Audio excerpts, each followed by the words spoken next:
ரட்சிக்கப்பட்டா மட்டும் போதாது, இன்றைக்கு அந்த உரிமையை, உங்களுக்கு கொடுக்கப்பட்ட அந்த உரிமையை, அந்த பங்கை எப்படி பெற்றுக்கொள்ளணும் அப்படின்றத தெரிஞ்சிருக்கணும்.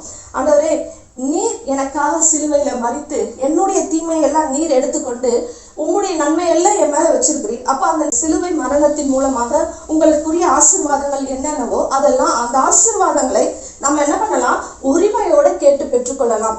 எனக்கு வெற்றி இருக்கு, எனக்கு வாழ்வு இருக்கு, எனக்கு ஆரோக்கியம் இருக்கு, எனக்கு சமாதானம் இருக்கு, ஐஸ்வர்யம் இருக்கு, எல்லா ஆசீர்வாதமும் எனக்கு இருக்கு. நான் இல்லாமையில இருக்கக்கூடாது, வறுமையில இருக்கக்கூடாது, நான் வியாதியோட இருக்கக்கூடாது, நான் பலவீனத்தோட இருக்கக்கூடாது அப்படின்னு சொல்லி நம்மளுடைய சுதந்திரத்தை கேட்டு பெற்றுக்கொள்ளணும். நாம உடன் சுதந்திரவாளிகளா இருக்கிறோம். இயேசு கிறிஸ்துவுடைய ஆசீர்வாதத்துக்கு சொந்தக்காரர்களா இருக்கிறோம். பூமிக்குரிய ஆசீர்வாதங்களுக்கு மட்டுமல்ல, பரலோக ராஜ்யத்துக்குரிய ஆசீர்வாதத்துக்கும் நித்திய ஜீவனுக்கும் நம்ம சொந்தக்காரர்களா இருக்கிறோம்.